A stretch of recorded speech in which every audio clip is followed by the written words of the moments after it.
Hello students, welcome back to dear students channel. So ఈ వీడియోలో మనం డిస్కస్ చేసుకునే topic all inorganic trends 11th class and 12th class inorganic కెమిస్ట్రీలో మనకి P block, D block, F బ్లాక్లో మనం చదువుకునే ఇన్ఆర్గానిక్ ట్రెండ్స్ అన్నీ మనం ఈ వీడియోలో కవర్ చేసుకుందాం. So class 11th and 12th నుంచి మొత్తం కెమిస్ట్రీలో ఉండే ఎన్సీఆర్టీలో ట్రెండ్స్ అన్నీ మనం ఈ వీడియోలో కవర్ చేసుకుంటాం కాబట్టి మ్యాక్సిమం క్వశ్చన్స్ అనేవి ఇందులో నుంచి ఎక్స్పెక్ట్ చేయొచ్చు. సో వీడియోని ఎండ్ వరకు చూడండి సో దట్ మీకు మ్యాక్సిమం మార్క్స్ అన్నవి కూడా కవర్ అవుతాయి. సో ఈ ఛానల్ని సబ్స్క్రైబ్ చేసుకోండి. నీట్ రిలేటెడ్ కంటెంట్ ఎగ్జామ్ అయిన తర్వాత కూడా మేము కౌన్సిలింగ్ రిలేటెడ్ కంటెంట్ కూడా అప్లోడ్ చేస్తాం సో దట్ మీకు ఈ ఛానల్ అనేది బాగా యూజ్ అవుతుంది.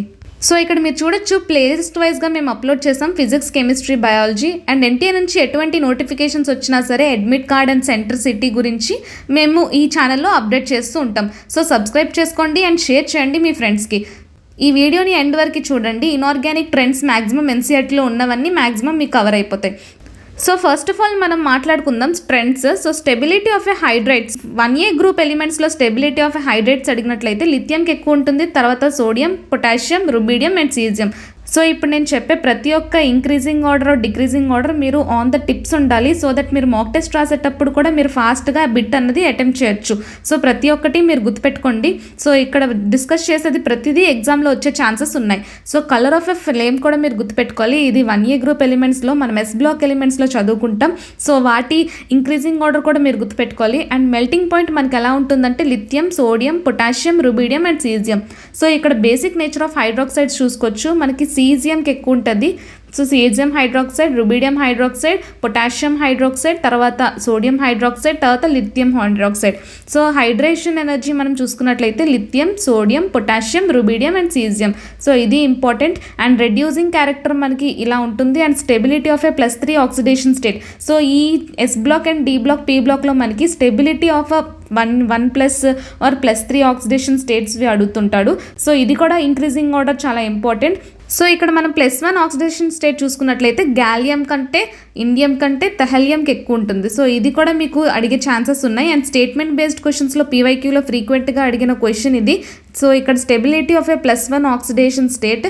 సో ఇది గుర్తుపెట్టుకోవాలి, main important topic. Basic nature of oxides and hydroxides మనకి ఈ ఆర్డర్లో ఉంటుంది. So relative strength of a Lewis acid. So ఈ relative strength of a Lewis acid అనేది BF3కి తక్కువ ఉంటుంది, తర్వాత BCl3 ఎక్కువ, BI3కి ఉంటుంది. సో అయనైజేషన్ ఎనర్జీ మనం చూసుకున్నట్లయితే అయనైజేషన్ ఎనర్జీ ఆర్డర్ కూడా మీకు 3A గ్రూప్ ఎలిమెంట్లో చాలా డిఫరెంట్గా ఉంటుంది. సో ఇది కూడా మీరు గుర్తుపెట్టుకోవాలి. అయనైజేషన్ ఎనర్జీ అనేది అల్యూమినియం కంటే గ్యాలియంకి ఎక్కువ ఉంటుంది. సో ఇండియం కంటే గ్యాలియంకి ఎక్కువ ఉంటుంది. సో అల్యూమినియంతో చూసుకున్నట్లయితే బోరాన్కి ఎక్కువ ఉంటుంది. సో ఈ అయనైజేషన్ ఎనర్జీ కూడా మీరు గుర్తుపెట్టుకోవాలి. సో రియాక్టివిటీ కూడా మీరు గుర్తుపెట్టుకోవాలి. రియాక్టివిటీ కార్బన్కి తక్కువ ఉంటుంది. సో కిందకి వెళ్ళే కొద్దీ రియాక్టివిటీ అన్నది పెరుగుతుంది. సో ఇది కూడా మీరు గుర్తుపెట్టుకోవాలి. గ్రూప్స్లో అలా ఉంటుంది, పీరియడ్స్లో అలా ఉంటుందో. సో ఇక్కడ మెటాలిక్ క్యారెక్టర్ చూసుకోవచ్చు. మెటాలిక్ క్యారెక్టర్ కూడా సేమ్. సో మనం కిందకి వెళ్ళేసరికి మెటాలిక్ క్యారెక్టర్ అనేది ఇంక్రీజ్ అవుతుంది through groups. Acidic nature of oxides మనం ఇక్కడ చూసుకున్నట్లయితే CO2, తర్వాత SiO2, తర్వాత GeO2, SnO2 and PbO2. So acidic character అన్నది ఇలా ఇంక్రీజ్ అవుతుంది. So reducing nature of hydrides మనం చూసుకున్నట్టే PbH4కి ఎక్కువ ఉంటుంది రెడ్యూసింగ్ నేచర్, CH4కి తక్కువ ఉంటుంది. సో ఇక్కడ thermal stability of tetra halides మనం చూసుకున్నట్లయితే CCl4కి థర్మల్ స్టెబిలిటీ ఎక్కువ ఉంటుంది కంపేర్డ్ టు PbCl4. సో ఇది కూడా మీరు గుర్తుపెట్టుకోవాలి. Oxidising character of M+4 species. So ఇది కూడా మీరు గుర్తుపెట్టుకోవాలి. PbCl4కి ఆక్సిడైజింగ్ క్యారెక్టర్ అనేది ఎక్కువ ఉంటుంది compared to germanium tetrachloride. So hydrolysis of tetrahalides మనం చూసుకున్నట్లయితే హైడ్రాలసిస్ అనేది ఇది ఈజీగా అవుతుంది కంపారిటివ్ సిలికాన్ ట్రైక్లోరైడ్. సో ఇలాంటి ఇంక్రీజింగ్ ఆర్డర్, డిక్రీజింగ్ ఆర్డర్ అనేది మీకు క్వశ్చన్ టైప్, మ్యాచింగ్ టైప్లో కూడా అడిగే ఛాన్సెస్ ఉన్నాయి. ఎసిడిక్ స్ట్రెంత్ ఆఫ్ ట్రైహైడ్రాక్సైడ్స్ చూసుకోవచ్చు. ఎసిడిక్ స్ట్రెంత్ ఆఫ్ పెరాక్సైడ్స్ మనం చూసుకోవచ్చు. Acidic nature of oxide. So ఇది ఇంపార్టెంట్ పీవైక్యూ. N2O5కి ఎసిడిక్ స్ట్రెంత్ అనేది ఎక్కువ ఉంటుంది compared to N2O, NO, N2O3. So ఈ ఆర్డర్ కూడా మీరు గుర్తుపెట్టుకోవాలి. Basic nature and bond angle thermal stability అన్నది ఈ NH3 ఇది కూడా ఇంపార్టెంట్. NH3కి బాండ్ యాంగిల్ ఎక్కువ ఉంటుంది, బేసిక్ నేచర్ ఎక్కువ ఉంటుంది, థర్మల్ స్టెబిలిటీ ఎక్కువ ఉంటుంది అండ్ డైపోల్ మూమెంట్ కూడా ఎక్కువ ఉంటుంది compared to all this hydrides. So ఇది కూడా important. So stability of a try halides of nitrogen ఇది కూడా చూసుకోవచ్చు. సో ట్రై హ్యాలైడ్స్ ఆఫ్ నైట్రోజన్లో చూసుకున్నట్లయితే నైట్రోజన్ ట్రైఫ్లోరైడ్కి స్టెబిలిటీ ఎక్కువ ఉంటుంది కంపేర్డ్ టు నైట్రోజన్ ట్రైబ్రోమైడ్. ఇది ఎందుకు అని రీజన్ కూడా అడగచ్చు. సో ఈ రెండు small size and similar size కాబట్టి స్టెబిలిటీ అనేది ఎక్కువ ఉంటుంది. సో ఇది నైట్రోజన్తో కంపేర్ చేసుకుంటే బ్రోమియం అనేది చాలా ఎక్కువ సైజ్ కాబట్టి స్టెబిలిటీ అనేది తక్కువ ఉంటుంది. లివిస్ బేస్ స్ట్రెంత్ ఇది కూడా ఇంపార్టెంట్. Ni3కి ఎక్కువ ఉంటుంది compare to NF3. Ease of hydrolysis of trichlorides మనం చూసుకున్నట్లయితే ఇక్కడ NCl3కి హైడ్రాలసిస్ చేయడానికి చాలా ఎక్కువ ఛాన్సెస్ ఉంటాయి compare to BiCl3. So Lewis acid strength ఇది కూడా గుర్తుపెట్టుకోండి. PCl3కి ఎసిడిక్ స్ట్రెంత్ అనేది ఎక్కువ ఉంటుంది compare to SbCl3.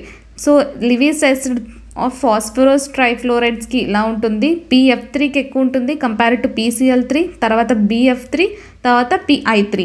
So melting point and boiling point of hydrides. So H2Oకి boiling point and melting point ఎక్కువ ఉంటుంది compare to all those groups అన్నమాట. సో H2Sకి తక్కువ ఉంటుంది compare to H2TE, H2SC. So ఇది కూడా PYQస్లో ఫ్రీక్వెంట్గా అడిగిన question. Melting point boiling point అనేది వాటర్కే ఎక్కువ ఉంటుంది. సో వొలాటిలిటీ ఆఫ్ హైడ్రైడ్స్ మనం చూసుకున్నట్లయితే తక్కువ ఉంటుంది H2Oకి. సో మెల్టింగ్ పాయింట్ బాయిలింగ్ పాయింట్కి ఆపోజిట్ ఉంటుంది వొలాటిలిటీ. సో ఇది కూడా మీరు గుర్తుపెట్టుకోండి. రెడ్యూసింగ్ నేచర్ ఆఫ్ హైడ్రైడ్స్ ఇది కూడా ఇంపార్టెంట్. H2TEకి రెడ్యూసింగ్ నేచర్ అనేది ఎక్కువ ఉంటుంది అండ్ వాటర్కి అసలు ఉండదు. సో ఇక్కడ మీకు వాటర్ అనేది మెన్షన్ కూడా చేయలేదు. And covalent character of hydrides మనం చూసుకున్నట్లయితే పైనుంచి కిందకి గ్రూప్స్కి వెళ్ళేసరికి పెరుగుతుంది కోవలెంట్ క్యారెక్టర్. సో H2TEకి ఎక్కువ ఉంటుంది compare to H2O. So acidic strength of the oxides మనం చూసుకున్నట్లయితే SO2కి ఎక్కువ ఉంటుంది compare to SeO2, TeO2. So SO3కి ఎక్కువ ఉంటుంది compare to SeO3 and TeO3. So acidic nature of oxides of a particular element ఇక్కడ చూసుకోవచ్చు. సో SO3కి ఎసిడిక్ నేచర్ ఎక్కువ ఉంటుంది compare to SO2, compare to SO. So ఇది కూడా ఇంపార్టెంట్ PYQ గుర్తుపెట్టుకోవాలి.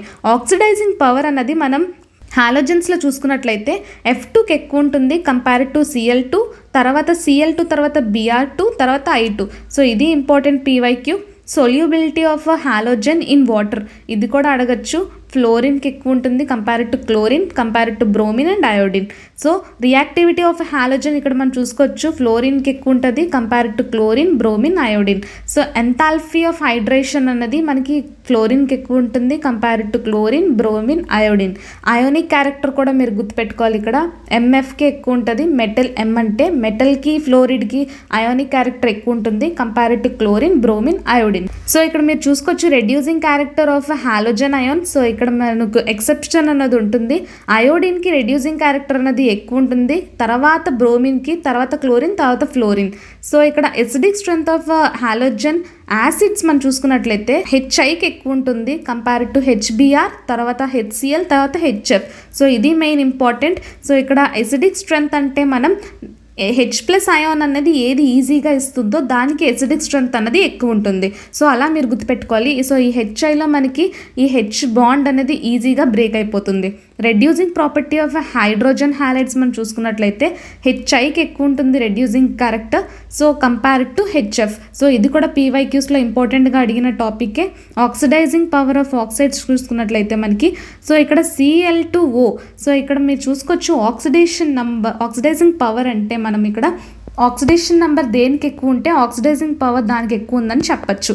Decreasing in size మనం చూసుకున్నట్లయితే O2Fకి ఎక్కువ ఉంటుంది, తర్వాత Fe, తర్వాత sodium, magnesium. Increasing of acidic property మనకి ఇక్కడ చూసుకోవచ్చు. ఈ ఆర్డర్ కూడా మీరు గుర్తుపెట్టుకోవాలి. ఇంక్రీజింగ్ ఇన్ సైజ్ మనం చూసుకోవచ్చు. సో ఇక్కడ యానియానిక్ సైజ్ అన్నది ఎక్కువ ఉంటుంది కంపేర్ టు క్యాటియాన్. సో ఏదైనా మనకి క్వశ్చన్లో యానియాన్, న్యూట్రల్ అండ్ క్యాటియాన్ ఇచ్చినట్లయితే యానియాన్కి ఎక్కువ ఉంటుంది, న్యూట్రల్ మిడిల్లో ఉంటుంది అండ్ క్యాటియాన్కి తక్కువ ఉంటుంది సైజ్. సో ఇది కూడా మీరు గుర్తుపెట్టుకోవాలి. సో దీని ద్వారా కూడా మీరు ఇంక్రీజింగ్ ఆర్డర్, డిక్రీజింగ్ ఆర్డర్ చెప్పచ్చు. సో ఇక్కడ ఎసిడిక్ స్ట్రెంత్ మనం చూసుకున్నట్లయితే HClO4కి ఎక్కువ ఉంటుంది కంపేర్ టు HClO. సో ఇది కూడా ఇంపార్టెంట్ PYQ ఫ్రీక్వెంట్గా అడిగిన question. Increasing in oxidation number of iodine. So iodine oxidation number మనం చూసుకున్నట్లయితే HiO4లో ఎక్కువ ఉంటుంది compare to HiI, compared to I2. So increasing thermal stability మనకి HOCl(O3)కి ఎక్కువ ఉంటుంది కంపేర్డ్ టు HOCl. సో ఇది కూడా మీరు గుర్తుపెట్టుకోవాలి. Main increasing orders, decreasing orders inorganic కెమిస్ట్రీలో ఏవైతే అడుగుతారో నీట్ 2025లో మ్యాక్సిమం ఇవి తప్ప వేరే ఆర్డర్స్ అన్నవి అడగరు, మ్యాక్సిమం ఇవే అడుగుతారు. సో దీని ద్వారా కూడా మీరు మ్యాక్సిమం మార్క్స్ అన్నది స్కోర్ చేసుకోగలరు.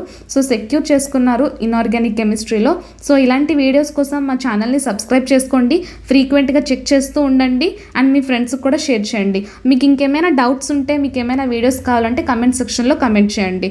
అండ్ మేము NEET related physics mind maps కూడా ప్రొవైడ్ చేస్తున్నాం. Completely NCERT based mind maps అయి ఉంటాయి. సో అన్ని టాపిక్స్ అన్నవి కవర్ అవుతాయి. సో మీరు మాక్ టెస్ట్ రాసే ముందు ఈ మైండ్ మ్యాప్స్ అనేవి చదువుకున్నట్లయితే మ్యాక్సిమం అన్ని టాపిక్స్ అండ్ ఫార్ములాస్తో పాటు అన్నీ రివైజ్ అవుతాయి మీకు.